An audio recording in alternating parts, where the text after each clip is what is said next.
Donc, bonjour à tous et bienvenue. Je m'appelle Maxime Fouillet de l'Office international de l'eau.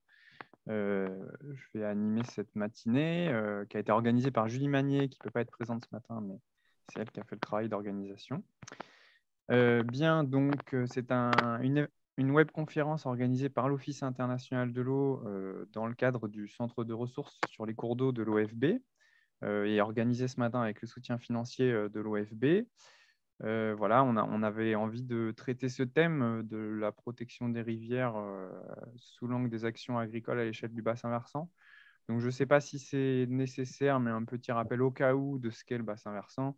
Donc, ah, voilà, merci de couper vos micros quand vous vous connectez. Donc, le bassin versant, ni plus ni moins que le territoire géographique qui collecte les eaux qui vont s'écouler dans un exutoire, que ce soit un ruisseau, une rivière, un fleuve, un étang, un plan d'eau, un étang.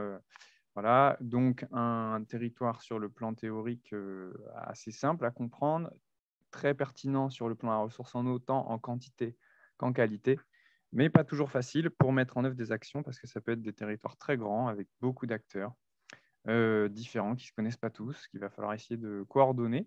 Voilà, c'était un peu ça le point de départ de notre matinée. Et donc, on a voulu évoquer plusieurs leviers des actions avec le monde agricole ce matin. Donc, on a prévu 4 témoignages. Donc, je vais vous les présenter rapidement maintenant. Je ne les représenterai pas à chaque fois. Nos intervenants, je vous laisse, si vous voulez préciser au début de votre prise de parole, n'hésitez pas, hein. Donc, on aura d'abord la démarche Agrimieux dans le Grand Est avec Sébastien André de la Chambre d'agriculture de Meurthe-et-Moselle, accompagné de Laurent Pierrecon, qui est agriculteur sur le territoire. Et puis après, on ira plus à l'ouest dans les Pays de Loire pour évoquer les actions agricoles d'un syndicat de bassin, le bassin de Loudon, avec Juliette McAlise, qui nous présentera en particulier un outil de ces actions, la lettre agricole de Loudon, avec aussi l'appui de Rémi Garot, qui est élu au syndicat. On ira ensuite en Normandie pour évoquer la boîte à outils bocage de la Cater Calvados Orne Manche avec Cédric Guinaud et puis le témoignage de Dorian Danville du syndicat mixte du bassin de la Dive. Donc, ce n'est pas la seule boîte à outils de ce type qui existe, mais c'est celle qu'on a choisi de présenter ce matin. Et puis, on terminera par un quatrième type d'action avec Julie Babin de la Fédération des conservatoires d'espaces naturels sur l'approche foncière. Voilà, il y aurait d'autres leviers à évoquer, hein. Bon, on a fait le choix ce matin d'en traiter 4. On espère que ça répondra à vos attentes. Deux petits rappels avant de démarrer. Alors, normalement, vous avez une notification en vous connectant, mais donc l'événement est enregistré. On fera une rediffusion parce qu'il y a un certain nombre de personnes qui voulaient participer, mais qui n'étaient pas disponibles ce matin. Et puis, ça nous permettra aussi de le diffuser par ailleurs ensuite. Comme on est assez nombreux, on va réserver l'utilisation à la fois des caméras et puis des micros uniquement pour les intervenants. Donc, ça veut dire que toutes les questions que vous souhaitez poser, il faut les poser par écrit dans le chat. Si ça s'adresse à un intervenant en particulier, n'hésitez pas à préciser au début de la question. Voilà, on essaiera de répondre à toutes vos questions, mais on fera en fonction du temps qu'on a. On fera au mieux. Mais posez-les quand même s'il y en a beaucoup. C'est toujours intéressant d'en garder trace. On verra si on peut y apporter réponse par la suite. Je pense aussi que vous serez destinataire des supports de présentation et des liens vers d'autres sources qui seront évoquées par les intervenants. Donc, il faudra juste que je recale ça avec eux avant pour être sûr que ça ne pose pas de problème. Mais voilà, normalement, il n'y a pas de souci là-dessus. Et puis, avant de donner la parole donc, au premier intervenant, histoire de savoir à qui on a affaire ce matin, on vous propose un petit sondage que vous pouvez remplir normalement désormais chacun sur votre ordinateur avec 4 petites questions. C'est anonyme, hein, c'est juste pour avoir une idée de la composition de l'audience. Donc voilà, je vous laisse prendre 2 petites minutes pour y répondre. Et puis, j'afficherai les réponses ensuite. Voilà, je vois que les réponses arrivent, donc c'est que ça fonctionne.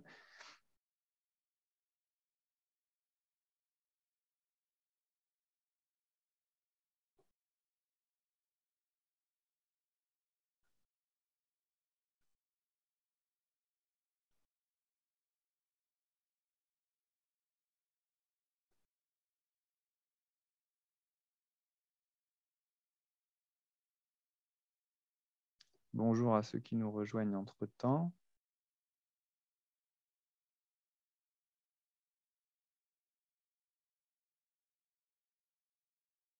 Bon, moi, j'ai les réponses qui s'affichent en direct. Donc, je sais déjà ce que ça dit. Bon, en même temps, j'avais collecté les inscriptions, donc je m'en doutais un peu. Alors, il y a 77 réponses. Je vais laisser encore quelques secondes et puis je vous montre ce que ça donne.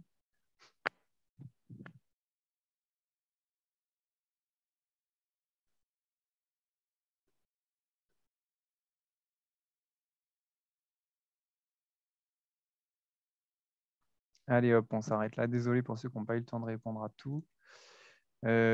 Partagez les résultats. Normalement, là, vous les voyez.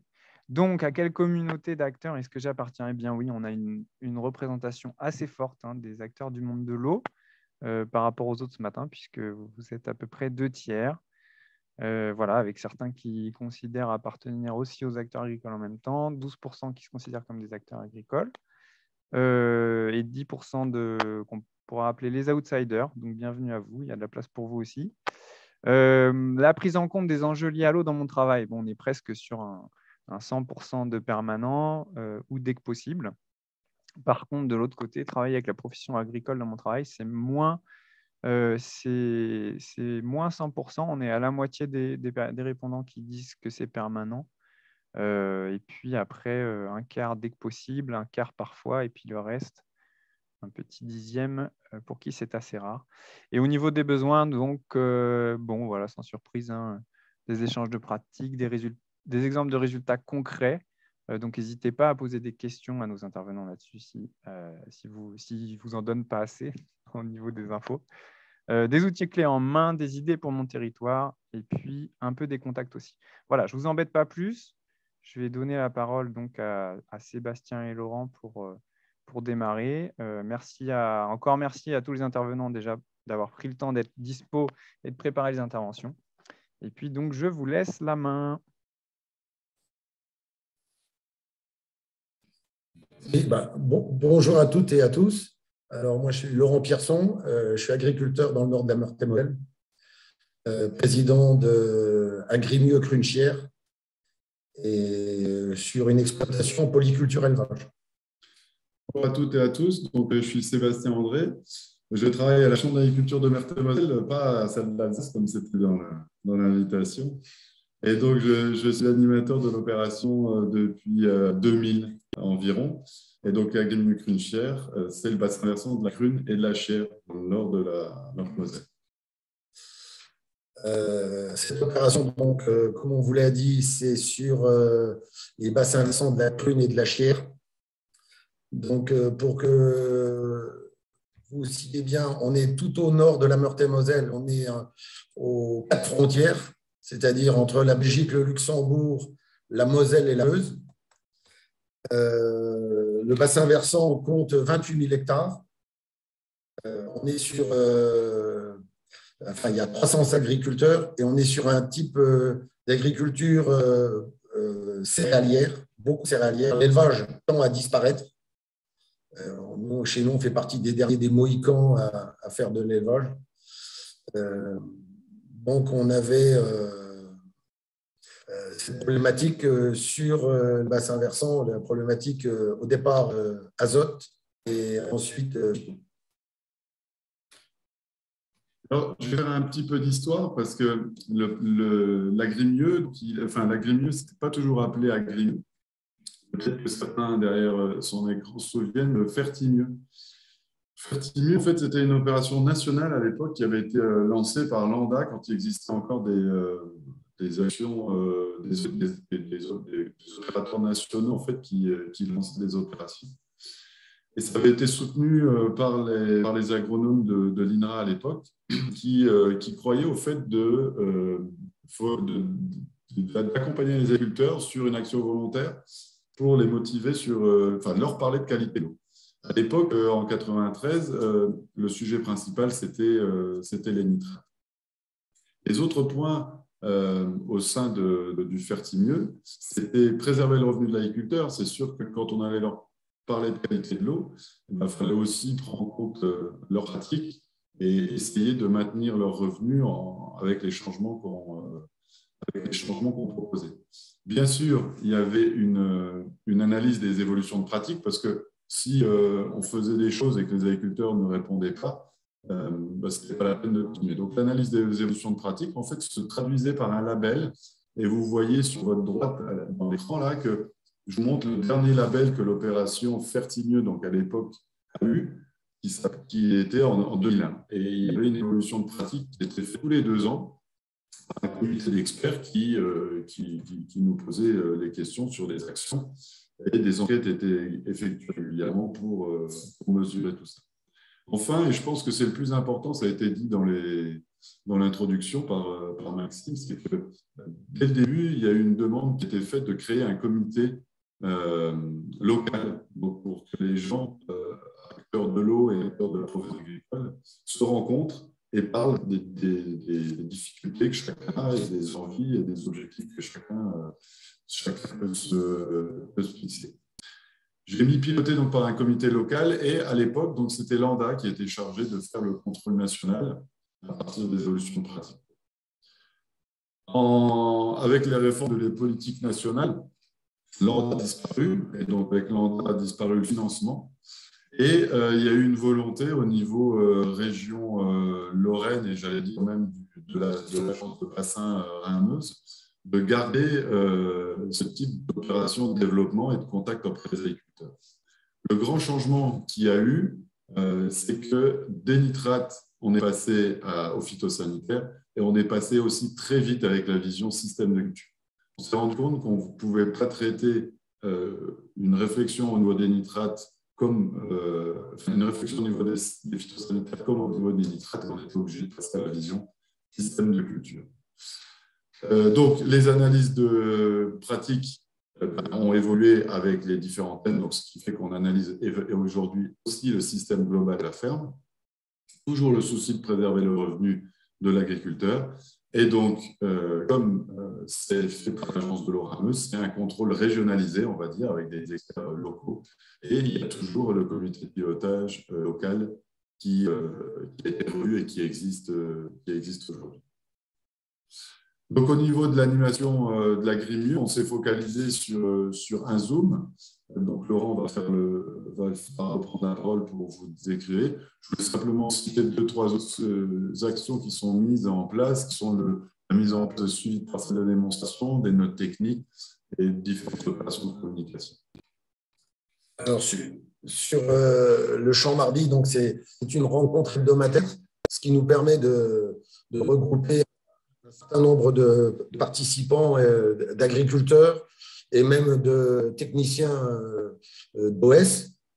Donc, comme c'est indiqué, c'est quasiment tous les mardis du printemps, donc de février, de dernière période de février jusqu'au mois de juin. Là, mardi 6, c'était la dernière pour la campagne, et ça redémarre en septembre jusqu'au début décembre. Le gros avantage de cette réunion hebdomadaire, c'est qu'on peut toucher tous les agriculteurs parce que la petite particularité, c'est qu'on est reçu chez les agriculteurs donc, qui sont sur l'opération et toutes les semaines, on change d'exploitation. Et ça permet à chacun de s'exprimer sur ses problématiques, sur son système d'exploitation et ça engage une discussion justement pour en revenir sur les systèmes d'exploitation. Et puis, pour ceux qui ont des parcelles d'essai, un peu de vulgariser les résultats. Donc, c'est un très gros moment d'échange qui est d'ailleurs très attendu. On le voit bien, que ce soit les reprises, au moment des reprises au printemps ou à l'automne, on a énormément de participants qui viennent. Voilà. Et ça a un très bon impact. D'ailleurs, ça a été le plus gros levier pour pouvoir vulgariser l'opération. Comme vous le voyez là, en 2021, donc on a fait 21 rencontres Et on a eu 240 participants cumulés, puisque dans certaines rencontres, ce qui nous permet aussi, entre autres de ce que je vous ai dit, mais aussi de refaire un peu du légal, enfin du rappel, voilà, du réglementaire, du rappel à la loi. Tout change, donc ça permet aussi une remise à niveau régulière sur tout ce qui est directive nitrate et autre chose. Voilà. Pour finir sur les champs mardi, on a choisi avec Laurent de vous montrer 2 photos pour montrer la différente forme que peuvent avoir ces rencontres. La première, vous avez vu, on était dans le champ, c'était un échange, on était en train de regarder ce qui se passait dans le champ. Et celle que vous avez sous les yeux, en fait, c'est typiquement une chose qui est… c'est une rencontre où on fait venir un intervenant. Et vous voyez, la disposition des gens n'est pas du tout la même. On est vraiment attentif à ça, le fait que parfois il y a de l'échange, souvent il y a de l'échange, et souvent, et de quelques fois, il y a descendant. Et on pense qu'un des secrets du champ mardi, c'est justement l'échange entre les pairs, plutôt que croire qu'il y ait quelqu'un qui vienne donner la bonne parole. On va finir notre présentation par les résultats de la qualité de l'eau. Donc, sur le secteur, on a des résultats de la qualité de l'eau au niveau des eaux de surface, parce qu'on a donc les 2 rivières qui sont la Crune et la Cher, mais on a aussi quelques points de prélèvement de nappe d'eau souterraine, parce qu'on est sur un système calcaire. On a focalisé nos résultats aujourd'hui sur l'eau de surface. Vous voyez là la teneur en azote sur un grand historique de haut niveau azote. Et donc, le succès, en fait, c'est de voir que la variation, depuis longtemps, elle est tout le temps la même. C'est-à-dire que ça a augmenté, même si dans les années 80, vous voyez qu'il y a des pics qui étaient un peu plus importants. Ce qu'on peut constater sur les dernières années, avec les sécheresses des années 18 à 21, on a des pics automnales un peu plus importants, parce que ce qui fait mal aux agriculteurs quand il n'y a pas de production, c'est que l'azote qu'ils ont mis n'a pas été pompé. Et ce qui fait mal pour l'eau, c'est qu'on le retrouve aussi en partie d'eau. Je vous montre la dernière diapo concernant les eaux superficielles et qui concerne les FIO. En fait, donc vous voyez deux points de prélèvement. Sur ces 2 points de prélèvement, donc on est une partie donc beaucoup plus au nord, c'est Cons-la-Grandville, c'est la Chière. Et puis Mercy-le-Bas, c'est la Pienne. La Pienne, c'est un affluent de la Crune. On a choisi ça parce que en fait, sur la zone, sur le bassin versant, on a on se rend compte qu'on a un différentiel de pénétration de notre opération entre le nord et le sud. Donc, au nord, on va dire, on a des OS qui jouent beaucoup plus le jeu, on va dire, avec nous. Et il y a une attention particulière qui est donc toujours de garder le revenu de l'agriculteur, mais aussi de bien faire attention à la qualité de l'eau. Au sud, on a des opérateurs qui sont beaucoup plus commerciaux qu'autre chose, et donc ils jouent un peu avec on va dire un peu la peur. Donc vous allez perdre un taux si vous ne le faites pas, et on est un peu moins entendu, et là on le voit, ça se ressent tout de suite sur la qualité de l'eau. Quand vous voyez Cons-la-Grandville, on est à trop mal. Sur la Pienne, on a quand même des problèmes à certaines périodes de l'année avec certaines méthodes. Donc, je ne sais pas si je déborde pas, mais nous, l'action, on le voit bien, ce qu'on veut, c'est qu'elle perdure. Enfin, moi j'aspire à ce qu'elle perdure, parce que c'est un vrai contre-pouvoir local.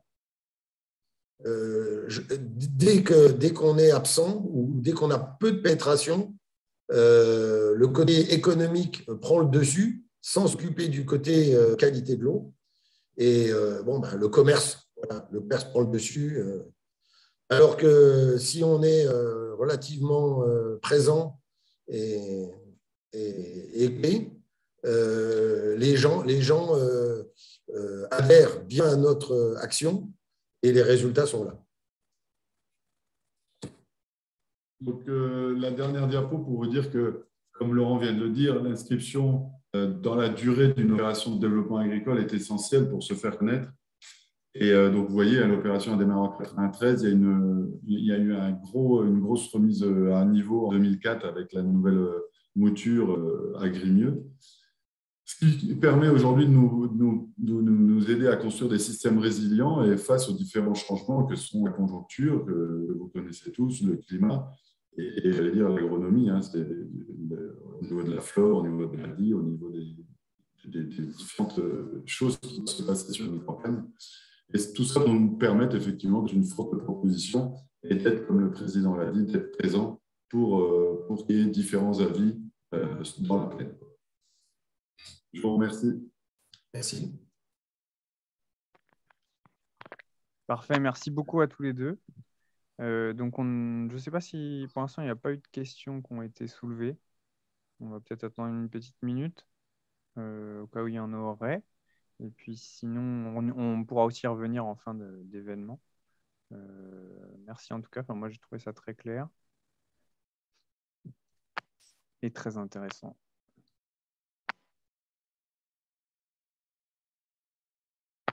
Voilà, et je ne suis pas le seul. On est au moins 3.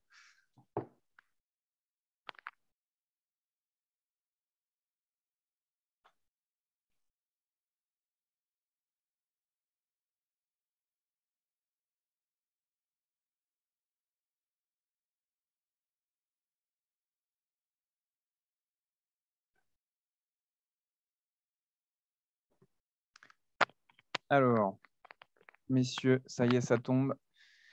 Donc, une première question qui est: comment avez-vous composé les membres des groupes? Est-ce que c'était des groupes qui préexistaient? Voilà, donc sur la composition, qui rejoint ces groupes? Alors, en fait, ce n'étaient pas des groupes. La chance que l'on a eue, comme je l'ai dit tout à l'heure, il y a un petit différentiel entre le nord et le sud. Le nord, les agriculteurs sont beaucoup plus ouverts, c'est peut-être pas le bon terme, mais beaucoup plus attentifs. Donc, ils sont moins fidèles à un opérateur commercial. C'est-à-dire, voilà, ils sont moins fidèles à un opérateur commercial. Donc, on a d'autant plus de résonance avec notre opération, surtout quand on met charge, résultat. Nous, l'équation, c'est toujours charge, résultat, qualité de l'eau, et on essaie toujours de faire la présentation comme ça. Donc, les gens qui sont là, qui ne sont pas pris dans un système négoce à outrance, ils adhèrent tout de suite. Ceux-là, on n'a aucun problème. Par contre, ceux qui sont sous emprise de leur agent commercial, c'est beaucoup plus compliqué. Parce qu'en fait, la réponse que l'on a en face de nous, c'est oui, mais si vous ne faites pas traitement là, vous allez perdre des quintaux. Et donc, il y a la peur, comme je l'ai dit tout à l'heure. C'est l'effet peur. Pour l'idée des groupes, en fait, effectivement, il y avait des agriculteurs comme Laurent qui faisaient partie de groupes de développement qui étaient proposés par des services chambres. Et sur les 300 agriculteurs, les gens qui étaient, on va dire, s'intéressaient aux services que proposait la Chambre d'agriculture en service de prestation de services, c'était à peu près une vingtaine d'agriculteurs sur les 300. Ok, et juste bon, alors il y a plusieurs questions, je vais en prendre qu'une seule en complément. Ce serait sur qu'est-ce qu'il y a d'autre dans Agrimieux à part les champs du mardi? Peut-être évoquer rapidement les différents leviers que vous avez dans Agrimieux.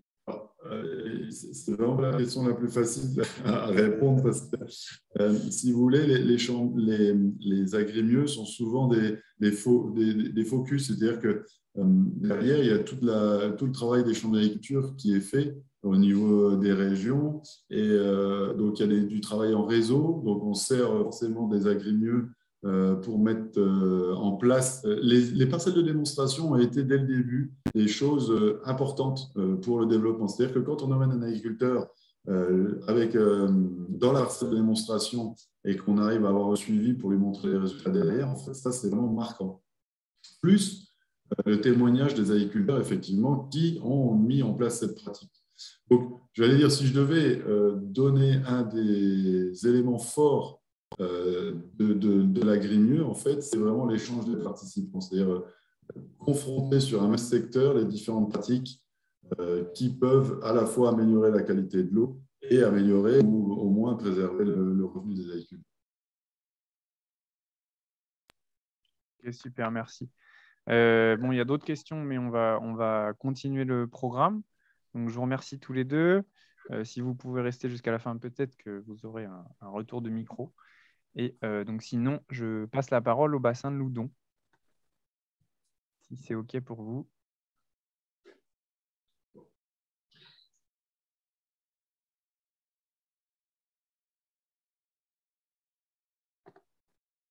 Allez-y, Juliette. Alors, bonjour à tous. On va déjà peut-être commencer par se présenter, effectivement, pour vous situer un petit peu mieux. Bonjour à tous et à toutes. Donc, Rémi Garot, je suis donc le vice-président en charge de la qualité de l'eau depuis la dernière mandature, en 12 ans. Je suis agriculteur et plus orienté en céréales suite à un problème par rapport à mon élevage laitier. Et donc, Juliette Macalise, donc, je suis agent chargé de mission programme qualité de l'eau au sein du syndicat. Et donc, là, l'idée, c'était de partager un petit peu avec vous une expérience de mise en œuvre d'actions agricoles sur le bassin. Donc, déjà, pour commencer, puisque vous ne situez sans doute pas où est Loudon, donc on est effectivement en région Pays de la Loire. On est à cheval sur 2 régions, donc essentiellement le Pays de la Loire et un petit peu de Bretagne. Donc sur 4 départements, 8 intercommunalités, 81 communes. Donc on a quand même une assez grande complexité au niveau du territoire en termes administratifs. Juste, Juliette, je me permets de couper. Si vous avez déjà commencé avec le PPT, on ne le voit pas encore, nous. Je ne sais pas si c'était… Alors, attendez, relancer le partage. Oui, pardon, je croyais que c'était l'introduction, donc je ne m'inquiétais pas.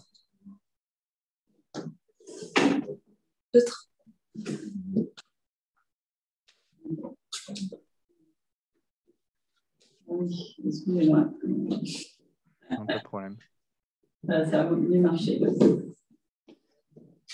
Désolée pour ce bug technique. Non, c'est bon. C'est bon. Merci. Super, merci de votre vigilance. Donc là, voilà, vous vous situez un petit peu mieux peut-être. Donc on est un bassin versant, on est donc un syndicat de bassin, donc vraiment à l'échelle hydrographique cohérente là, sur ce bassin de Loudon. Un bassin qui a une activité essentiellement agricole, avec beaucoup d'activités agricoles en polyculture élevage, aussi, comme le soulignait M. Garot, certaines exploitations qui sont en grande culture et un peu d'arboriculture aussi sur le bassin. Donc en termes hydrographiques, on est sur un bassin d'environ 1500 km², avec 800 km de cours d'eau. Les cours d'eau principales constituant la colonne vertébrale du bassin et Loudon, autour duquel s'articulent 10 affluents principaux. Donc, les enjeux eau sur notre bassin se posent en termes à la fois de qualité de la ressource et aussi d'accès en quantité à la ressource. Donc, sur les aspects qualitatifs, on a comme nos collègues de Meurthe-et-Moselle, des soucis liés à l'activité agricole, essentiellement donc, les pollutions diffuses par les nitrates, mais également de phosphore, et aussi des résidus de pesticides qui sont présents dans les eaux superficielles et dans les eaux de distribution pour l'eau potable. Et puis sur les aspects plus cours d'eau, on va dire, on a aussi une dégradation de la morphologie des cours d'eau avec un bassin sur lequel il y a eu énormément de modifications pour des moulins, des activités diverses et variées, avec mise en place de clapets et de barrages, et donc qui viennent aussi dégrader la qualité des cours d'eau. Sur les aspects quantitatifs, du coup, on a des étiages qui sont très sévères, avec des restrictions régulières. Et donc, pour l'activité agricole, pas de prélèvement autorisé de mai à septembre. Et actuellement, pas de nouveaux prélèvements envisageables, notamment dans le cadre du changement climatique, où on se retrouve avec des inondations et des sécheresses de plus en plus fréquentes. Donc, face à ces enjeux hauts sur le bassin, du coup, le syndicat a développé des programmes d'action adaptés, donc, avec différents outils de planification territoriaux. Donc, jusqu'à il n'y a pas si longtemps, on travaillait sur chacun dans son coin, on va dire, d'une part sur la pollution diffuse, avec des contrats territoriaux de pollution diffuse, et nos collègues des milieux aquatiques sur des contrats de restauration du milieu aquatique. Depuis 2020, on a un outil qui s'appelle les contrats territoriaux eau, qui sont développés avec l'Agence de l'eau Loire-Bretagne et la région Pays de la Loire, où en fait là, on a une vision vraiment systémique, où on met tous les enjeux dans le même contrat pour avoir des actions cohérentes. Donc, voilà, on en est un petit peu à ce stade actuellement. Et c'est dans ce cadre-là que du coup, on a développé différents types d'actions qui nous permettent d'améliorer en fait avec le monde agricole la qualité de l'eau. Donc des diagnostics et accompagnements qui sont basés sur l'interaction qu'a le syndicat, en fait, la collectivité avec les nombreux opérateurs agricoles sur le territoire. Donc, on s'appuie vraiment sur leurs compétences pour mettre en place des prestations pour appuyer les agriculteurs dans le changement de pratique. Donc, soit des prestations individuelles, soit collectives, soit des diagnostics qui sont vraiment globaux, soit des diagnostics qui étaient plutôt ciblés sur la gestion de la fertilisation azotée ou la réduction des pesticides. Et bien conscient qu'effectivement, les changements sont possibles dans la mesure où l'économie de l'exploitation est assurée. Différentes thématiques sont abordées, l'autonomie alimentaire, la réduction des phytos, la gestion de la fertilisation azotée, aussi tout ce qui est travail du sol, couverture, rotation, etc., qui permettent du coup, de façon systémique d'engager des changements qui permettent d'améliorer la qualité de l'eau. On a aussi organisé des journées thématiques et différents types sur différents sujets, comme le développement de l'agriculture biologique sur le territoire, l'agriculture de conservation des sols ou la mise en place de couverts végétaux. Et donc là, on voulait faire un petit focus sur un moyen de communication spécifique qu'on a développé sur le bassin, c'est la lettre agricole de Lyon. Voilà, donc cette lettre agricole, c'est quand même un moyen d'apporter une communication au monde agricole, parce que c'est quand même un moyen qui reste assez facile à lire et qui est très attractif. Pour la petite anecdote, on avait à un moment de temps parlé de passer carrément en dématérialisation cette lettre agricole. En fin de compte, on est revenu sur notre première façon de travailler, parce que ce document-là est toujours attiré par le monde agricole. Il est facile de lecture et quand on reçoit un courrier du bassin du Doubs, les gens se sentent interpellés. Et là, vous voyez, on est rendu déjà au 33e numéro qui a déjà paru. On a environ en moyenne entre 1 à 2 numéros par an. Tout dépend. Bon, là, on ne peut pas dire que les 2 dernières années ont été faciles pour nous par rapport au Covid. C'était un peu compliqué d'établir des lettres agricoles. Mais bon, là, on va reprendre notre cheminement habituel. Alors, c'est un document qui comporte entre 4 et 8 pages en moyenne, plus quelquefois des numéros spéciaux qui sont fournis. Et ce sont une lettre qui est distribuée aux agriculteurs du bassin de l'Oudon ainsi qu'aux partenaires techniques et institutionnels. L'objectif de tout ça, c'est de porter à connaissance la qualité de l'eau du bassin. Alors, on apporte forcément des schémas, comme on a pu voir tout à l'heure, qui représentent l'évolution des concentrations. Alors, nous, on ne va pas non plus se plaindre. On va dire qu'on est sur une bonne tangente. Elle n'est pas non plus une grande explosion, mais La tendance est toujours baissière.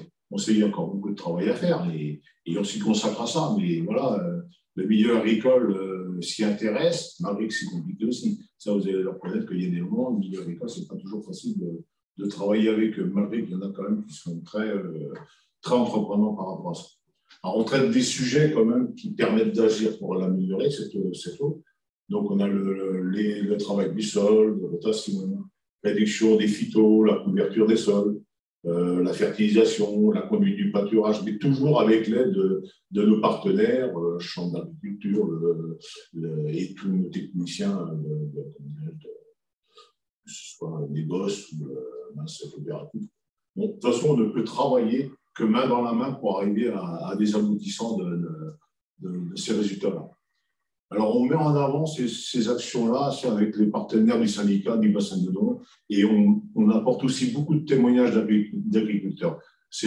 Pour nous, la meilleure solution, c'est d'apporter des témoignages directement de personnes qui travaillent sur le milieu. En général, les gens qui connaissent l'agriculteur, qui donnent un petit paragraphe, c'est toujours plus attirant que de mettre que de la technique.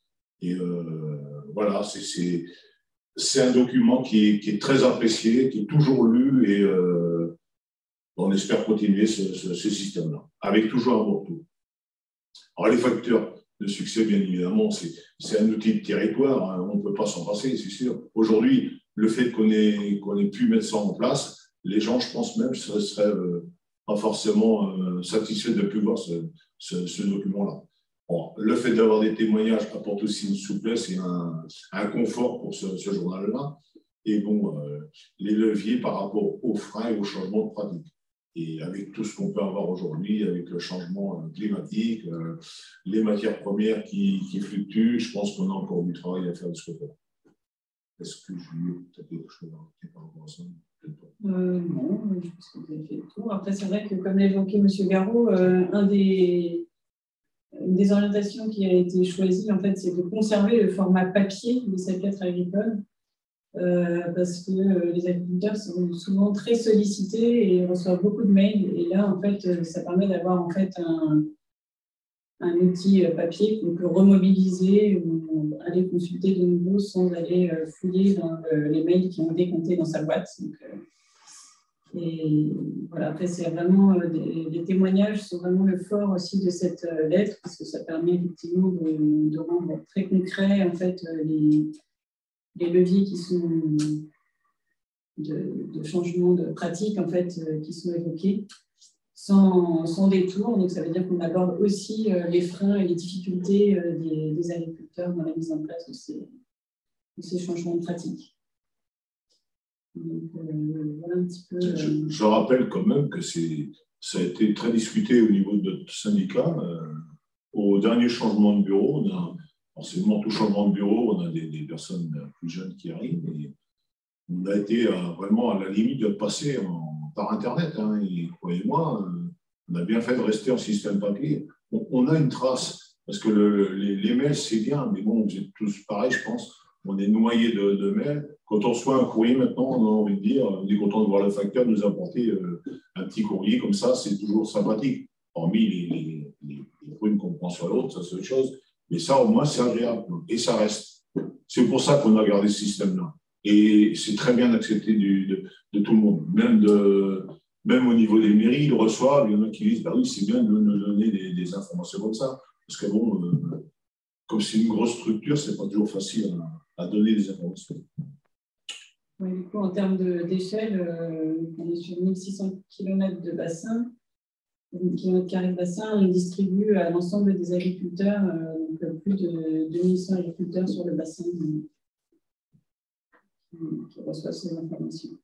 En dernière diapo, quand on vous communiquera le diaporama, là, je vous ai quand même indiqué le site sur lequel vous pouvez consulter l'ensemble des lettres agricoles qui ont été réalisées depuis le début. Et puis, si vous souhaitez des précisions, des coordonnées, vous pouvez nous contacter. Voilà, merci. Merci beaucoup. Merci beaucoup à tous les deux. Bon, je rebondis tout de suite sur les quelques questions qui ont été posées.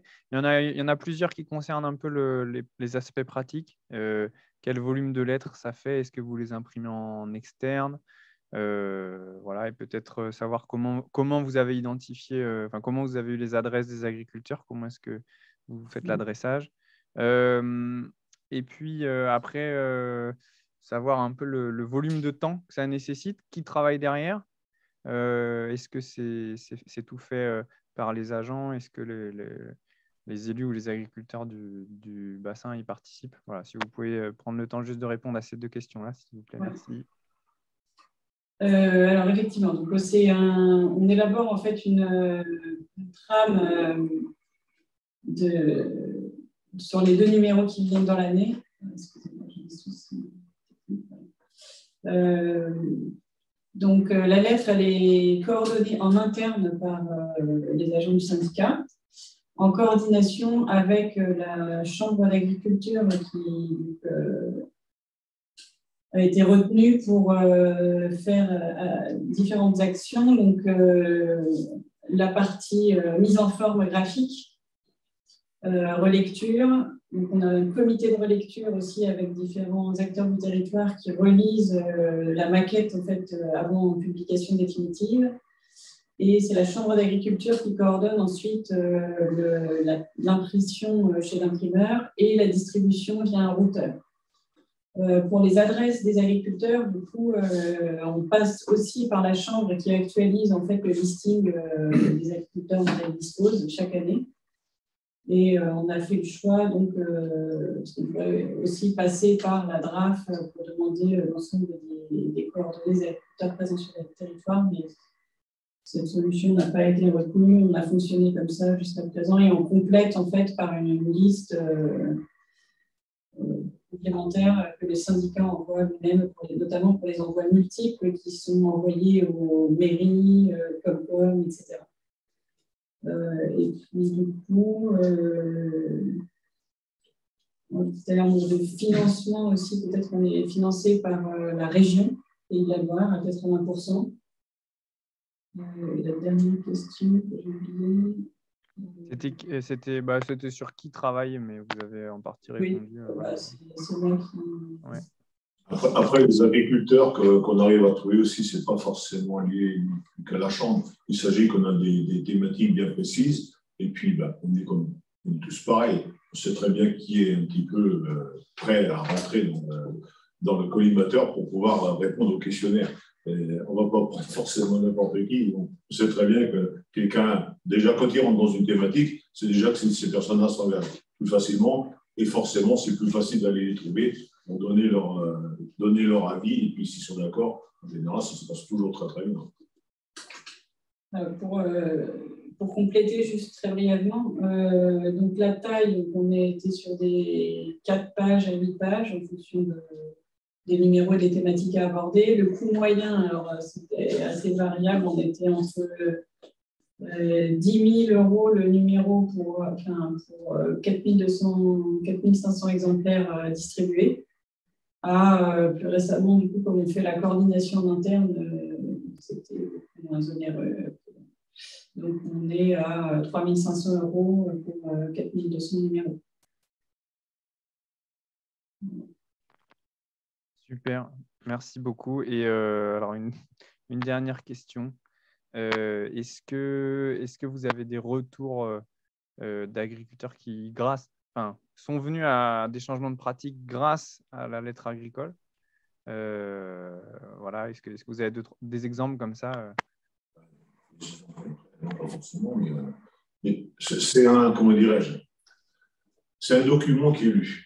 Et quand vous lisez un document sur des thématiques bien précises, ça interpelle toujours des gens. Quelquefois, là, on a la prochaine lettre agricole, c'est sur les protéines, je pense, c'est ça.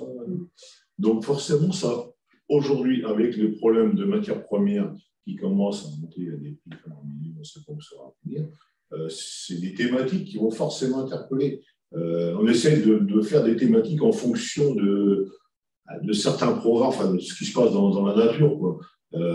Quand il y a des cas un peu graves, on essaie de les mettre en avant. La dernière, on a fait notre dernière lettre, on a parlé sur les phytos et pas de chance, on a eu quand même une molécule qui a été retrouvée dans un ruisseau. On a fait la recherche et suite à ça, ça a interpellé énormément de monde. Les médias sont rentrés là-dedans, les gens nous ont posé des questions, ça interpelle. Et le fait d'interpeller, on sait que ça a été lu, et forcément, ça apporte tout ce qu'il faut pour nous. C'est que du bonheur pour nous quand on a des retours comme ça. Même quelquefois, si c'est un peu compliqué, parce que, bon, quand on vous dit comme ça, il y a un problème de pollution sur un cours d'eau, croyez-moi, on dit, moi, je ne sais pas toujours que les amis qu'on a qui viennent nous voir. Mais bon, c'est normal, c'est logique. Ouais, du coup, effectivement, pour compléter, c'est difficile d'attribuer le seul mérite du changement à la lettre agricole, mais c'est vrai que c'est un moyen quand même intéressant d'information et de prise de connaissance des agriculteurs sur le territoire. En fait, c'est un moyen de communication. Quand on avait fait l'évaluation du dernier contrat territorial qui avait été plébiscité, vraiment 80% des agriculteurs enquêtés trouvaient que c'était un moyen de communication qu'il fallait maintenir et qui était vraiment utile. Ok, super, merci beaucoup. Eh bien, merci d'avoir pris ce temps-là. Je vais maintenant, on va remonter un petit peu plus au nord en Normandie. Et donc, je vais laisser Cédric, Wino et Dorian Danville prendre la parole. Bonjour.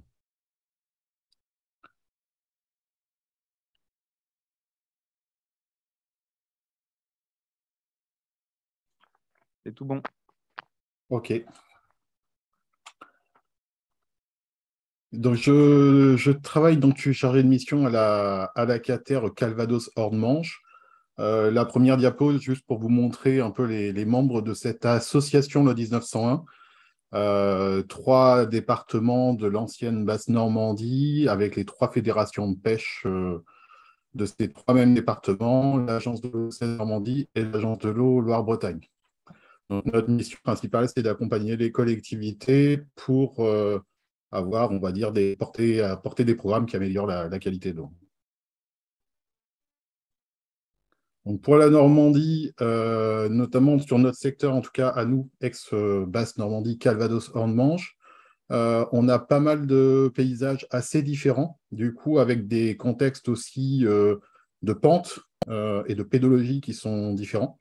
On a à la fois de la grande plaine agricole avec des sols un peu plus profonds, et puis au contraire des sols superficiels, mais encore bien bocagés, pas toujours efficaces hydrauliquement, mais bien bocagés, et puis des endroits où, par contre, on a à la fois des pentes et des milieux qui sont maintenant très ouverts, et où le bocage est particulièrement absent.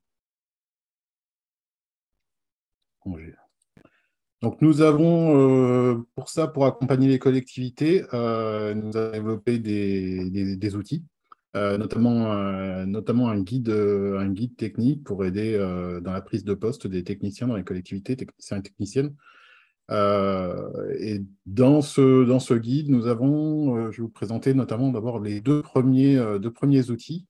Un premier outil qui est un outil de pré-identification pour essayer de déterminer à quel endroit on va aller faire le diagnostic, et un deuxième outil qui sera pour faire le diagnostic parcellaire. La partie pré-identification, c'est une cartographie qu'on fait au bureau en traitant uniquement des données numériques, où on va essayer de trouver des infos et croiser des infos sur la battance du sol, l'érodibilité du sol, la pluviométrie, la pente des versants, l'intensité de connexion des îlots, l'occupation du sol, les surfaces des îlots et la densité du maillage bocagé. On essaye de prendre un petit peu tous les paramètres qui peuvent influer sur ces aspects de ruissellement et d'érosion des sols. Et par contre, on essaye de prendre des données qui, effectivement, vont être homogènes à l'échelle du territoire, puisque l'objectif, c'est de faire de la comparaison. Donc, ce qui fait que quand on a même des données qui sont plus précises à un endroit donné, la méthodologie ne va pas permettre forcément de les intégrer. Donc, le principe de cet outil-là, on croise différentes couches qui nous permettent à la fin d'avoir une classification locale pour déterminer où sont les endroits où on aura le plus de sensibilité et où il faudra en fait aller faire le diagnostic. En fait, il faut bien comprendre que c'est ça l'objectif. L'objectif, c'est bien de se dire sur un territoire donné, le technicien bocage est arrivé dans la collectivité, où est-ce que je dois aller faire mon diagnostic en priorité. Cette cartographie, en fait, elle est là pour dire, eh bien, s'il faut aller mettre du moyen sur le terrain, il faut les mettre plutôt à cet endroit-là. sachant que ça reste que de la donnée numérique. Donc voilà, ça fait maintenant quelques années que cette méthodologie tourne et qui ont produit sur les différents territoires, aux différentes échelles, en fonction des demandes des collectivités. On voit, ça nous donne un petit peu une idée là ici du rendu qu'on peut avoir pour cette partie pré-identification.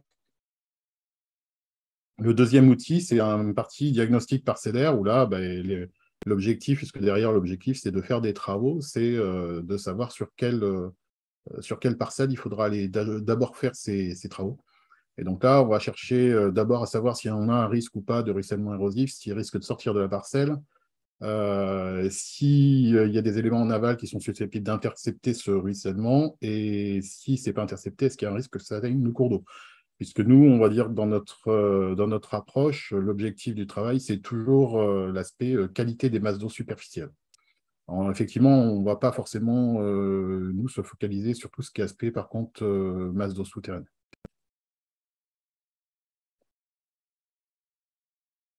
Donc, voilà, un des éléments du diagnostic qu'il faut bien voir, c'est qu'on ne diagnostique pas les haies qui sont autour de la parcelle, mais dans un objectif d'hydraulique, principalement ce qu'on appelle le complexe bocage et aval, c'est-à-dire l'élément qui va se trouver en partie basse de la parcelle, dans le sens de la pente, et qui est susceptible d'intercepter ces ruissellements, savoir s'il est continu ou pas, et dans quel état il est, et en gros, est-ce qu'il est efficace.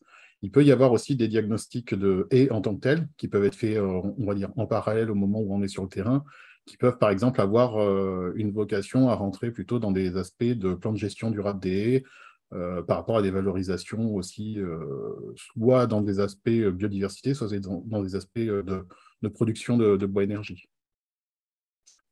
Le diagnostic est assez simple aujourd'hui, il est basé sur un tableau Excel qui nous permet de faire, en fonction, on a des colonnes pour chacun des paramètres qui vont intervenir sur ce que je vous ai présenté précédemment. Et donc, à la fin, on va pouvoir une classification en 3 notes sur des parcelles qui vont apparaître vertes, jaunes ou rouges et qui va permettre de définir après aussi des natures d'action et des priorités pour le technicien sur son territoire.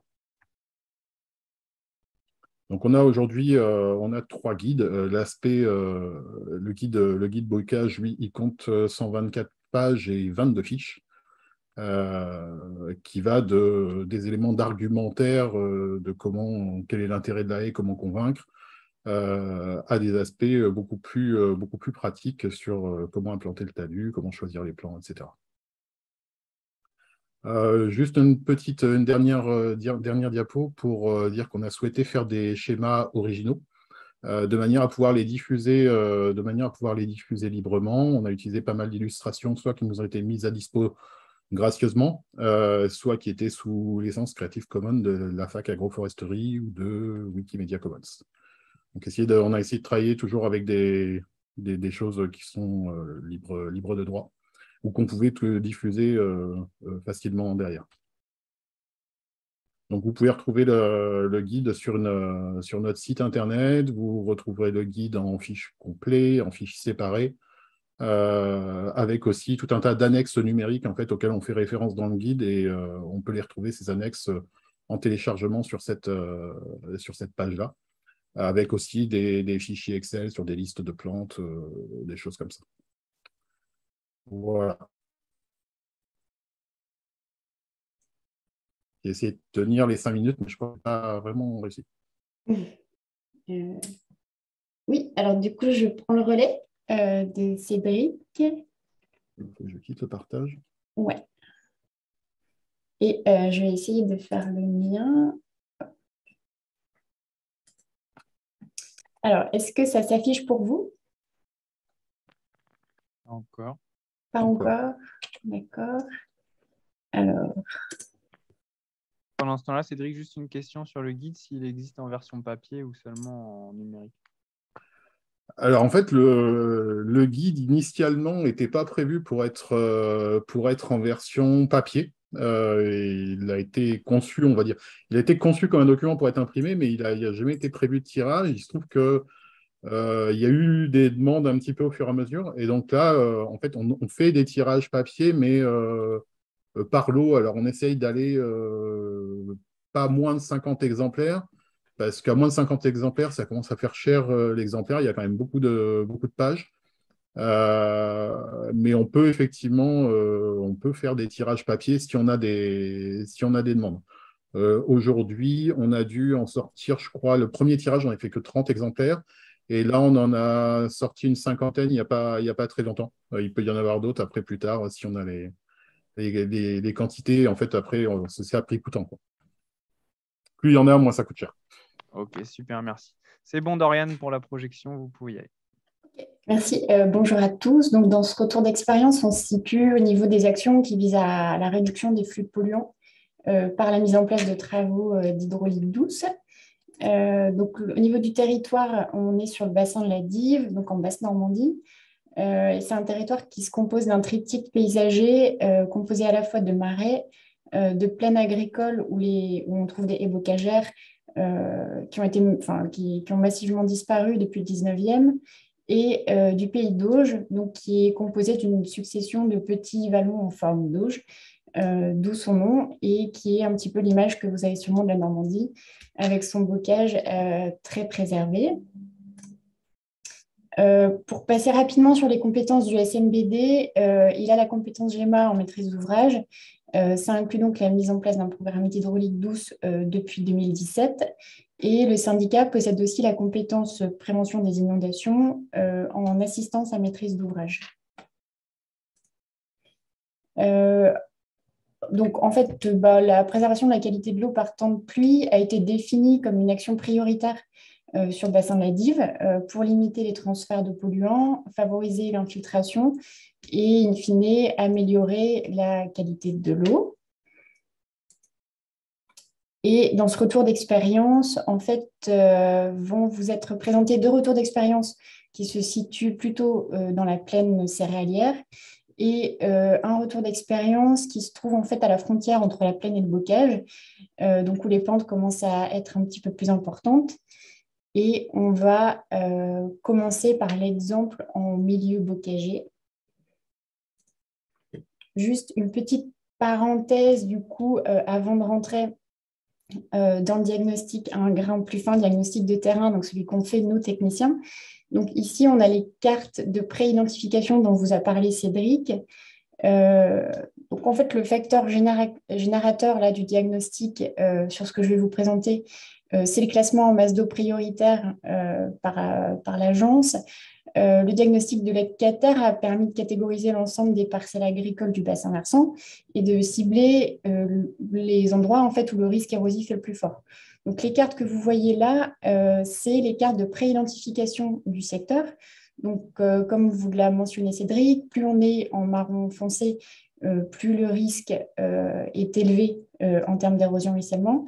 Et moi, la parcelle dont je vais vous parler, elle avait été identifiée dans une zone de pré-identification qui se trouve en jaune, donc plutôt un potentiel érosif moyen au niveau du sous-bassin.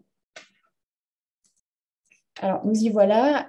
Cette fois, ce que vous voyez apparaître, en fait, c'est bien le diagnostic de terrain, donc le diagnostic qu'on utilise en tant que technicien pour aller directement sur les parcelles, donc le parcellaire.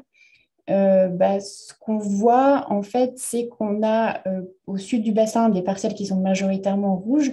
Donc, c'est ce qui apparaissait avant en marron sur la pré-identification de Cédric. Et au nord, on a davantage de parcelles en vert. Et donc, c'est cohérent avec la pré-identification qui était davantage jaune et verte. Donc, la parcelle en question, celle qui nous a intéressés, c'est celle qui est entourée sur cette diapo. Donc, on voit qu'elle ressort en rouge, donc avec un potentiel érosif le plus fort. Et on est en tête de bassin. Les travaux qui ont été proposés ont été validés par l'exploitant. Et donc, on a pu réaliser une haie sur talus, des haies triple rang, qui sont donc des haies hydrauliques, et la remise en place d'une prairie permanente, donc un changement de pratique. Ici, on est sur un autre tour d'expérience, on est dans la plaine, mais dans un secteur avec du relief quand même relativement important. où on observe qu'au gré des modifications des pratiques agricoles, des inondations sont apparues. Donc ici, l'action du syndicat, elle est vraiment initiée par la sollicitation de l'exploitant lui-même, qui était un petit peu mis à mal auprès des riverains qui se trouvent en aval, du fait des coulées de boue qui arrivaient à l'occasion des orages notamment. Alors là, vous voyez ce qui a été proposé par le syndicat. Donc, c'est la proposition qui réglerait parfaitement le problème d'après notre expertise, et c'est ce qui a été proposé à l'exploitant. Ici, vous voyez les travaux qui ont été de facto acceptés par l'exploitant. Donc, on voit qu'on n'a pas pu faire tout ce qu'on avait projeté, mais qu'il a quand même accepté une bonne partie de modification sur sa parcelle. Donc, c'est assez encourageant. Ici, vous voyez donc des photos en zoom de la zone tampon qui a été réalisée avec les plantations de haies sur talus. Une autre photo prise sous un autre angle. Et puis, ici, on voit une autre des haies sur talus qui a été faite un petit peu plus loin. Là, on voit encore un autre petit bassin tampon et une haie plate, simple rang. Et là, c'est le zoom sur la zone tampon. Le dernier retour d'expérience est surtout intéressant. Je vais passer très vite pour ces enjeux fonciers. Donc là encore, il y avait des problèmes d'inondation dans un bourg avec un diagnostic qui a été réalisé par le syndicat. Donc là, on voit en fait, on a une image de l'inondation avec les coulées de boue. Voilà, alors ici, c'est ce qui a été proposé pour résorber le phénomène par le syndicat. Donc idéalement, ça, c'est en fait les seuls travaux qu'on a réussi à réaliser sur la parcelle. Et en fait, ça, c'est un exemple intéressant parce que l'exploitant était d'accord pour faire cette partie des travaux à condition que la commune achète la parcelle et gère le bassin qui a été créé. Donc, il y a eu aussi pas mal de négociations foncières pour arriver à un résultat. Donc là, vous voyez une image des travaux qui ont été réalisés. Voilà, là aussi. Alors, le point positif, c'est que du coup, au niveau de notre syndicat, on arrive à mener des actions. Donc ça, c'est super.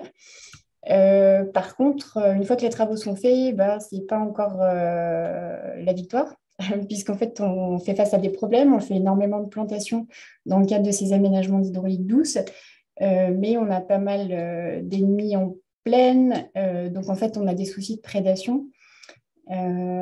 Puisque les haies nouvellement plantées sont des secteurs de prédilection en fait, pour la faune qui endommagent beaucoup les plantations. Et on voit aussi qu'il y a des pratiques agricoles à ajuster.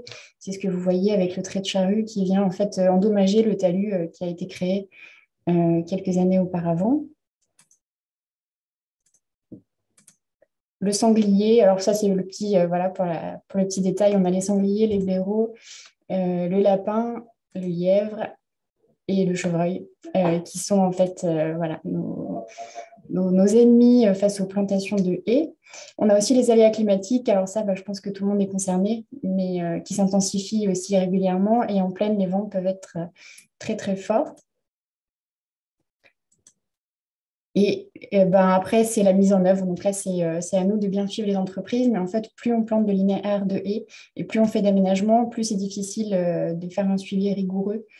Et donc voilà, ça nous prend beaucoup de temps. Le plastique. Alors maintenant, on est passé au bioplastique, mais ça reste un problème. En fait, on vise des solutions alternative à tout ça, puis on fait des essais.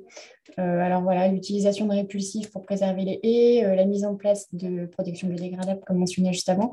Et on s'intéresse aussi à la régénération naturelle, qui est à l'étude. On n'a pas encore de site pilote, mais ça devrait arriver prochainement. Au niveau des perspectives, le syndicat souhaite réaliser davantage de diagnostics au niveau des masses d'eau prioritaires, trouver des solutions alternatives pour les protections des haies et du paillage, utiliser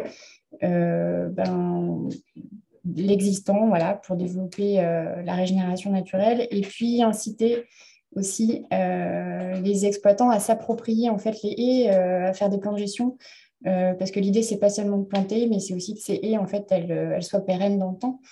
et que les acteurs économiques y trouvent un intérêt pour les entretenir. Voilà, merci de votre attention. Vous avez le site du SMBD en bas et en fond de plan, vous avez quelques images des travaux les plus récents qui ont été réalisés. Place aux questions. Merci beaucoup à tous les deux.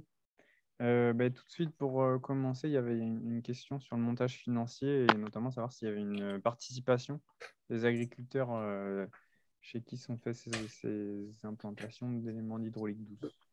Oui, alors en fait, non, pas de participation, pas de reliquat pour les agriculteurs. Actuellement, les financements se font sous la forme en fait, d'un montage qui implique les départements, la région. Alors, je dis les départements parce qu'on est à cheval sur 2 départements, donc l'Orne et le Calvados, la région, la DRAF, et puis évidemment l'agence de l'eau. Et on fait en sorte en fait, de ne laisser aucun reste à charge pour les exploitants agricoles pour le moment. Alors après, on se pose la question, on se demande si le fait de laisser un reste à charge, ça ne permettrait pas d'avoir une plus grande appropriation de la haie et de sa préservation de la part des exploitants. Mais bon, ce n'est pas le souhait non plus parce que ça nous ferait faire moins de travaux. Si ça répond à la question. Ouais. Et du coup, il y avait aussi Simon qui soulevait la question de l'association des fédés de chasse, à la fois, je pense, du fait de l'impact de la faune sur les haies et en même temps, dans l'autre sens, de l'impact potentiellement très positif des haies sur la petite faune et donc sur les usages de chasse. Oui. On travaille en partenariat étroit avec les fédés de chasse donc de l'Orne et du Calvados. On a même conventionné avec eux l'année dernière pour récupérer, en fait, pour planter nous-mêmes et poursuivre un certain nombre de haies qu'eux avaient préidentifiées. En sachant que l'aspect, effectivement, préservation de la biodiversité, micro-mammifères, insectes, trame verte, tout ça, on le prend en compte en complément du diagnostic de Cédric, systématiquement. Ok, super. Une petite dernière question sur la DIG en lien avec fonds publics sur terrain privé. Oui, alors, ok. Alors, la personne demandait si vous aviez besoin d'une DIG. Non, alors en fait, la DIG, elle est impérative quand on est au niveau de la ripisylve, en bordure de cours d'eau. Par contre, quand on intervient sur des parcelles privées, là, on n'en a pas besoin. Et non, je crois que ça n'a jamais été fait pour le moment.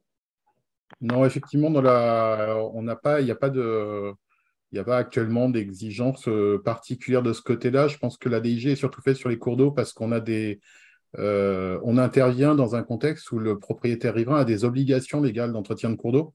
Et donc, du fait que la collectivité vient se substituer, je dirais la DIG, elle permet à la collectivité de se substituer finalement aux propriétaires dans ce cadre-là, dans le cadre d'une obligation. Ici, on est dans un cas où en fait, il n'y a pas d'obligation particulière, c'est du pur volontariat et je dirais c'est un apport qui est fait comme une subvention, comme on pourrait le faire dans n'importe quelle collectivité dans d'autres domaines, quoi. Je pense que c'est là la nuance qu'on peut avoir entre les deux. Ouais, et bien du coup, visiblement, ça pourrait faire l'objet d'un atelier de discussion parce que je pense qu'il y a des gens qui ont l'air d'avoir perçu les choses différemment dans le chat. Mais bon, on ne va pas s'étaler là-dessus parce qu'on n'a pas le temps. Mais il peut y avoir clairement des interprétations différentes en fonction des départements ou des régions. Ouais, voilà. Ok, eh bien, écoutez, alors il y a d'autres questions, mais on va passer la parole au suivant. Je vous remercie pour votre disponibilité et puis votre intervention. Et donc, on va donner la parole à Julie Babin de la Fédération des conservatoires d'espaces naturels pour la 4e intervention de ce matin. Bonjour à tous. Alors, ça va être original. Je vais le faire à l'ancienne, sans support de présentation. Vous serez du coup obligé d'avoir 10 minutes de droit en essayant d'être aussi fun que possible et précise. La question de la maîtrise foncière, elle est éminemment stratégique et importante. Tout ce que vous réalisez est fait, c'est moi, j'ai pris plein de notes parce qu'il y a plein de choses super intéressantes. Mais pour autant, il est quand même important d'avoir, l'accès au terrain de jeu, que sont soit les exploitations agricoles ou des bords de rivières, enfin, tout ça. Et puis après, il y a aussi un enjeu de transmissibilité des informations. Donc, en 10 minutes, vous n'aurez pas un panorama exhaustif des outils que vous pouvez mobiliser. Ni des acteurs que vous pouvez interpeller, mais simplement des ampoules qui s'allument. Pour vous dire quand même que la question du foncier dans les stratégies de préservation de la biodiversité, et notamment la stratégie nationale aire protégée, ont une place assez forte, puisque ça fait partie, je ne sais pas si vous vous rappelez, notre président nous a dit qu'il faut 10% du territoire national en aire de protection forte et 30% en aire protégée. Donc, ça veut dire qu'on a des objectifs assez importants sur tous ces enjeux-là. Et donc, le foncier devient source de convoitises multiples. Comment ne pas parler des SAFER quand on parle de foncier, d'agriculture? J'imagine que vous travaillez d'ores et déjà avec eux, mais si ce n'est pas le cas, bien, allez les voir. Ils connaissent, sont des sociétés anonymes sans but lucratif, placées sous la tutelle de l'État, qui ont une mission de service public, notamment de connaissance et de mise à disposition des impôts sur le foncier. Alors, pourquoi j'évoque ce point-là? La première chose, c'est que si vous êtes dans une collectivité ou un établissement public, il y a un travail d'anticipation sur les questions foncières qui est une nécessité, la connaissance du marché foncier fait que, les acquisitions que vous seriez amenés à faire, vous les ferez vous au juste prix. Donc, dans la mesure où c'est de l'argent public souvent qui est utilisé, c'est nos impôts à tous, et donc on les utilise au mieux avec une rigueur économique. La deuxième chose, c'est que toutes ces activités, toutes ces actions qui sont importantes pour finalement la préservation de notre capacité à boire, à avoir de l'eau en quantité et puis en qualité, eh bien, ça évite que cette activité qui est essentielle soit une source de concurrence sur des marchés fonciers, notamment agricoles, qui, dans certains secteurs, peuvent être très tendus. Le réseau, par exemple, conservatoire, travaille prioritairement dans l'acquisition de ces espaces naturels avec les SAFER, parce qu'on est dans une logique de maîtrise des prix pour éviter que ces enjeux de préservation de l'environnement soit une concurrence. Donc ça, c'est aussi important pour vous. Et puis, vous le savez, la SAFER dispose d'un droit de préemption qui lui permet, qui répond à plusieurs objectifs. Et parmi l'un des objectifs qui est mobilisable dans le cadre de la préemption, vous avez un objectif dit environnemental, c'est le numéro 8. Et ce qui est assez intéressant, c'est que la préemption, alors au-delà des aspects sociologiques et émotionnels que ça engendre d'être préempté, c'est jamais très agréable. Ce qui est assez intéressant, c'est que ça permet de rattraper, entre guillemets, des dossiers, puisque une grosse partie de l'activité des SAFER est faite à l'amiable. Donc, ce que vous allez faire dans un syndicat de bassin ou une collectivité, c'est de l'animation foncière, rencontrer les personnes, et parce que l'objectif de cette maîtrise foncière, c'est devenir propriétaire, puisque, eh bien, comme vous le savez, on est une France de propriétaires, c'est l'héritage de la Révolution, et que le droit roi, si on veut maîtriser les usages et en tout cas attacher des pratiques, eh bien, le droit roi, c'est quand même le droit de propriété. Donc, c'est dans ce cadre-là. Et ce qui est intéressant, et nous, c'est ce qu'on recherche aussi, ce qu'on mobilise, c'est que dans le cadre des rétrocessions SAFER, vous avez des cahiers des charges, et que quand on est sur des cahiers des charges avec un objectif environnemental, et donc ce dont on parle depuis ce matin, depuis une heure et demie, c'est l'enjeu environnemental, l'enjeu haut, mais c'est l'environnement. Les cahiers des charges peuvent avoir une durée de 30 ans. Donc ça, déjà, alors, ce n'est pas ad vitam aeternam, mais 30 ans, c'est déjà pas mal. Et la sanction de l'inexécution du contenu de ces cahiers des charges, ça peut aller jusqu'à la résiliation de la vente. Donc, la résolution de la vente. Donc ça, c'est assez intéressant parce que, alors encore faut-il derrière qu'il y ait des moyens financiers pour suivre l'exécution de ces cahiers des charges, mais vous, en tant qu'acteur du territoire, vous pouvez travailler avec les SAFER dans la rédaction du contenu des cahiers des charges et travailler avec elles pour accompagner le suivi de la bonne exécution de ces cahiers des charges. Donc, dans les enjeux de transmission, d'exploitation ou de foncier, quand vous avez ces choses-là, vous avez, en tout cas, nous, c'est ce que l'on fait, cause commune à faire avec l'opérateur foncier SAFER pour que ce que vous investissez et ce sur quoi vous travaillez soit attaché au foncier par le biais du cahier des charges pour quelques dizaines d'années. Donc ça, c'est le grand outil dont je voulais vous parler. Et puis, le deuxième, parce qu'il faut être bref et rapide, vous en avez probablement déjà entendu parler, ce sont les obligations réelles environnementales, qui sont un outil relativement nouveau, puisqu'elles existent depuis, elles vont fêter leurs 6 ans dans un mois et demi, donc bientôt l'entrée en CP. En fait, ce sont des contrats, donc ça n'a rien d'obligatoire, première chose, qui sont passés entre un propriétaire et une collectivité, une personne morale de droit privé qui agit pour la protection de l'environnement. Donc, ça peut être une association de protection de l'environnement notamment, ou alors une personne morale de droit public, donc, qui va agir aussi pour la préservation de l'environnement. Donc, vous pouvez avoir une ORE entre un propriétaire privé et, par exemple, un syndicat mixte qui gère la problématique eau. C'est techniquement possible. Donc, ça, c'est la première chose. On sait que ces contrats peuvent avoir une durée maximale de 99 ans, donc quasiment un siècle.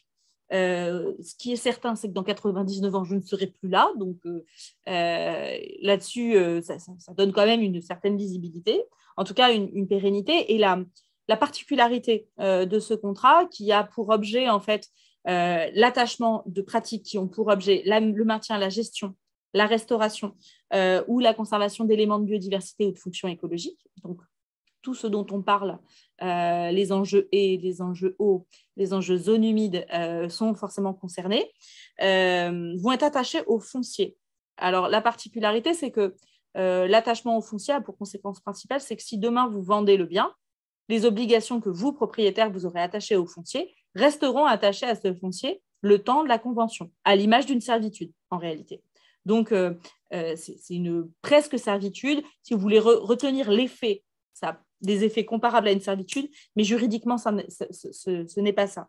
Ce qui est assez intéressant au-delà des effets, c'est la souplesse de l'outil, puisqu'il s'agit d'un contrat qui est encadré par le droit de l'environnement, mais en ayant une très grande souplesse. L'encadrement, il est simplement sur l'objectif, donc je vous ai dit, préservation, gestion, restauration, environnement, biodive et fonctions écologiques. Si vous avez un exploitant, un fermier en place, il est nécessaire d'obtenir l'accord du fermier, accord préalable pour la signature. C'est une condition de validité du contrat. C'est une évidence, mais ça va mieux en le disant. Vous ne pouvez pas, au moyen d'ORE, interdire notamment la pratique de la chasse. Il y a des choses qui sont strictement prévues par la loi. Donc ça, c'est la loi qui le dit, donc rien d'original. Mais une fois qu'on a fait ce pas de côté, nous, ce qu'on a expérimenté sur des ORE qui ont été signés avec des exploitants agricoles, en tout cas sur des fermes sur lesquelles alors, le propriétaire était exploitant, ils ont souhaité les signer dans une logique de transmission, en se disant les investissements, les pratiques que j'ai aujourd'hui, demain, mon successeur n'aura d'autre choix que de les reprendre et de les poursuivre.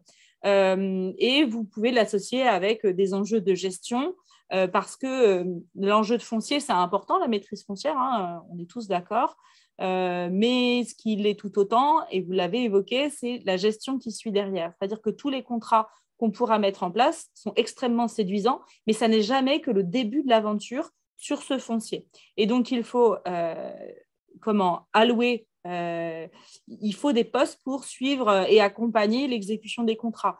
Si aujourd'hui, et sur une ORE encore plus, parce que vous avez une personne qui est d'accord, mais vous, par définition, vous ne connaissez pas son successeur et vous ne savez pas dans quel état d'esprit il va être. Donc là, il y a un travail, c'est que de l'humain. Et si ça ne va pas, eh bien, le droit viendra en secours. L'idéal, c'est de faire que de l'humain, de ne pas avoir besoin d'aller voir le juge. C'est quand même plus agréable et plus efficace même pour atteindre nos objectifs. Dans les choses qu'il faut que vous ayez en tête, nous, alors, le parti que l'on a pris, c'est que l'ORE ne soit pas un véhicule financier, même si quand il y a certains changements de pratique, vous pouvez avoir l'ORE avec le propriétaire, il y a derrière après un exploitant en place. Donc le parti qu'on a pris, c'est de doubler quand on a un exploitant qui n'est pas un fermier, en fait, quand on a un bail, c'est de négocier en parallèle, en même temps qu'on négocie les clauses de l'ORE, donc sur les pratiques, les choses à faire ou ne pas faire. On négocie un bail rural avec des clauses environnementales, alors autant que le statut du fermage le permette, mais pour traduire le contenu de l'ORE qui a donc relation en gros à PNE et propriétaire, le traduire dans la relation propriétaire et son fermier.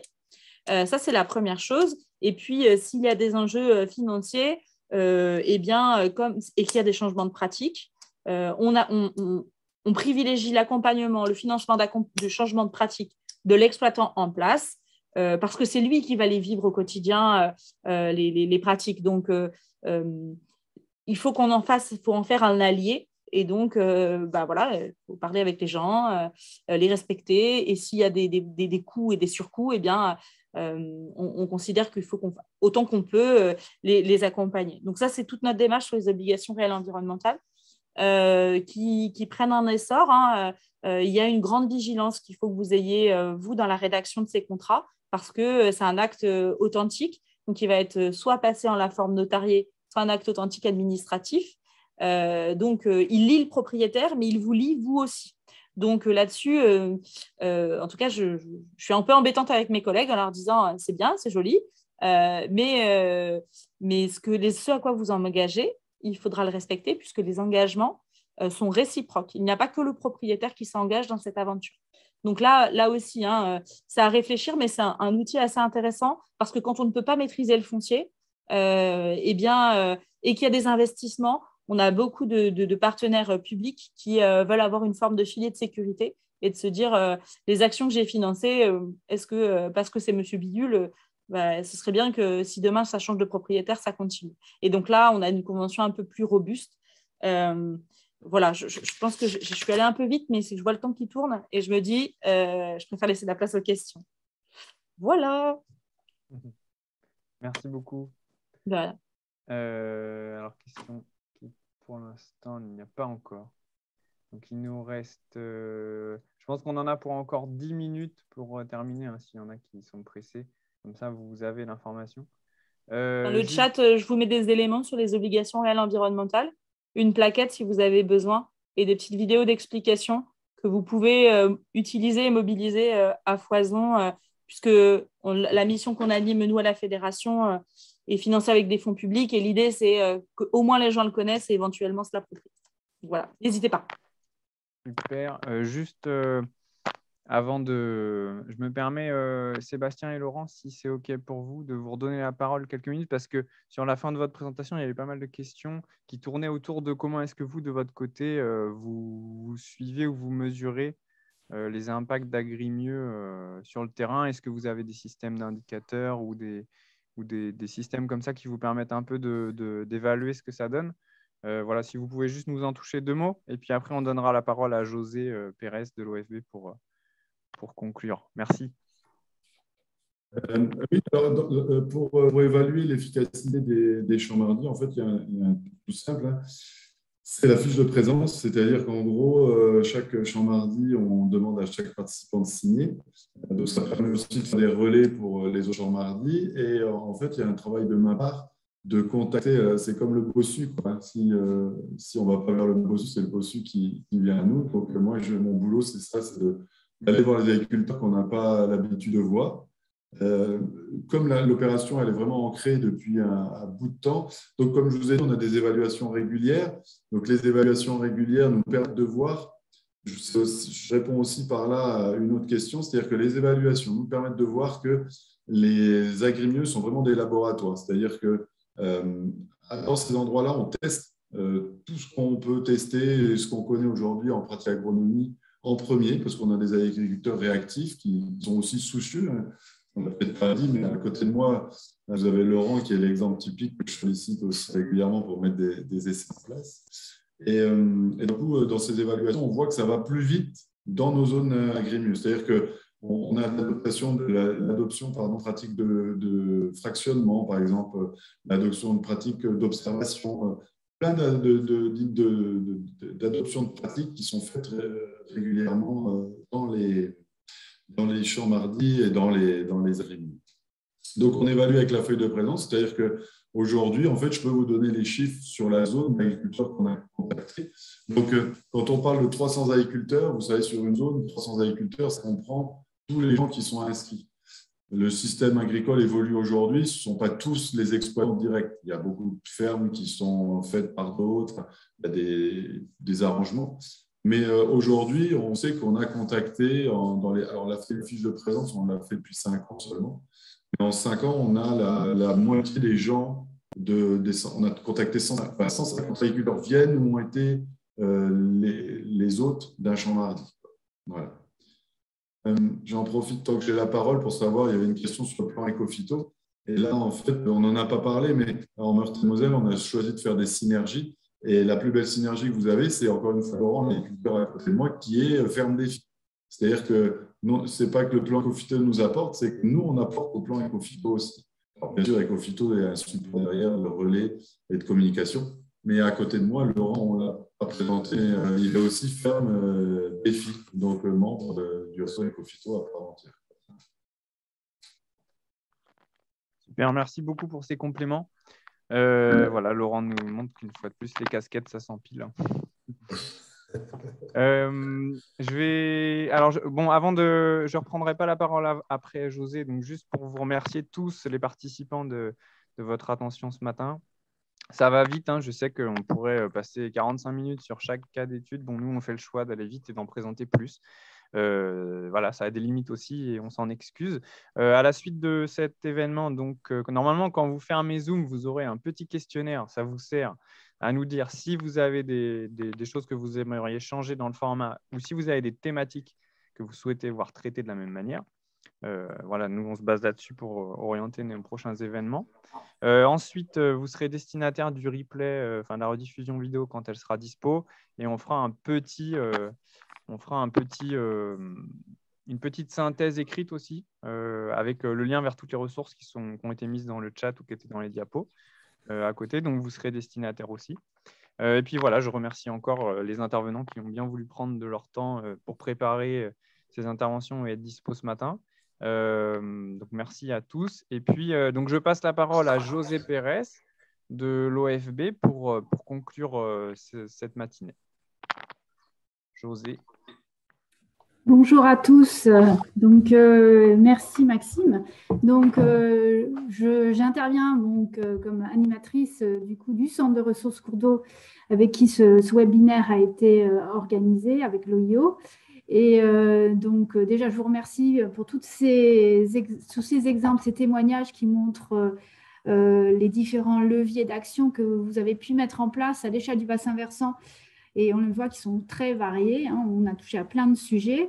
Et la question de l'évaluation aussi, c'est important. Donc, n'hésitez pas, hein, si vous avez des résultats qui arrivent, qui vous semblent intéressants à partager, donc des résultats sur l'efficacité des mesures que vous mettez en place, n'hésitez pas à nous les transmettre, qu'on puisse aussi les diffuser par la suite de ce webinaire.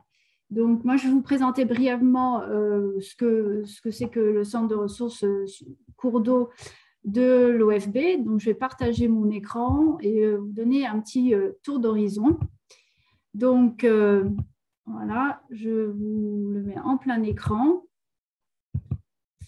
Et je vais le mettre au début parce qu'on n'est pas au début. Voilà, donc c'est un dispositif qui a pour objectif d'accompagner les différents acteurs, donc un accompagnement technique pour vous aider dans vos pratiques et dans vos actions pour préserver, restaurer les rivières à l'échelle du bassin versant, donc en mettant des actions sur l'occupation du territoire du bassin versant, comme on l'a vu tout à l'heure.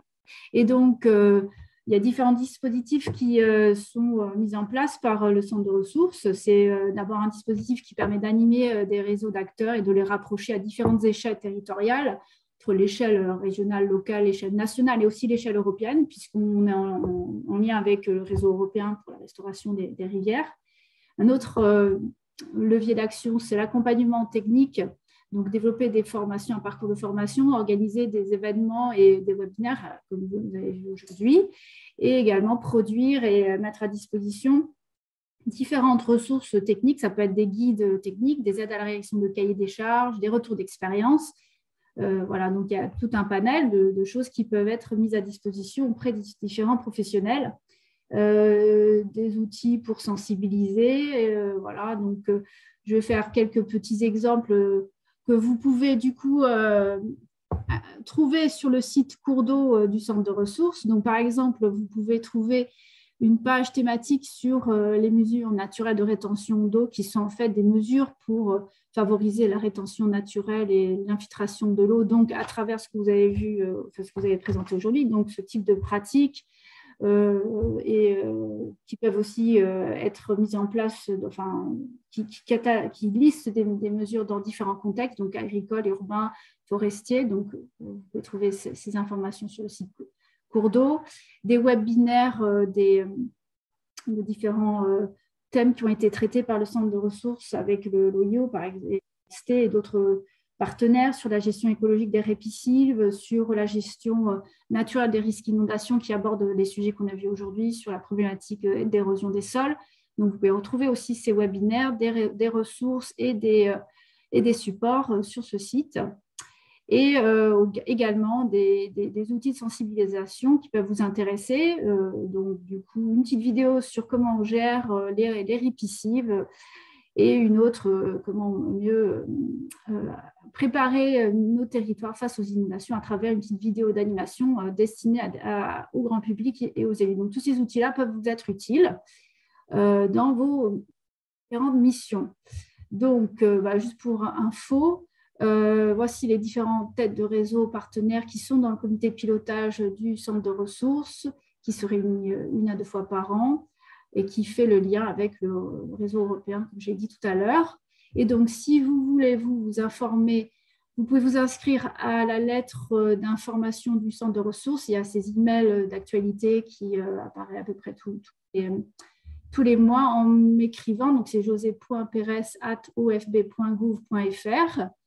Et il y a également un compte Twitter qui alimente de temps en temps. Et vous, de votre côté, on est intéressé aussi par nous faire remonter du coup vos retours d'expérience, répondre à des appels à contribution, nous faire part aussi de vos difficultés, vos échecs. Donc, bien sûr, à travers un événement comme aujourd'hui, on capitalise tout ça et également, par exemple, à travers des enquêtes qui peut être fait régulièrement. Donc là, il y en a eu un récemment qui a été diffusé et qui va du coup être un outil intéressant pour le centre de ressources et son comité de pilotage pour mettre en place ses actions, sa programmation. N'hésitez pas à nous faire part Voilà, donc pour finir, il existe d'autres centres de ressources thématiques au sein de l'OFB. Donc, vous voyez la liste de ces derniers, ce qui s'affiche. Donc, tout ça est accessible sur le portail technique de l'OFB. Donc, n'hésitez pas à aller jeter un coup d'œil. Bien, écoutez, je pense que ce que j'avais à vous dire. Donc, je vous remercie pour votre participation. L'ensemble des présentations et le replay du webinaire sera relayé sur le site cours d'eau.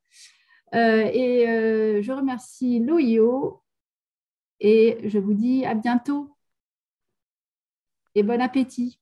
Merci José. Au revoir tout le monde. Au revoir.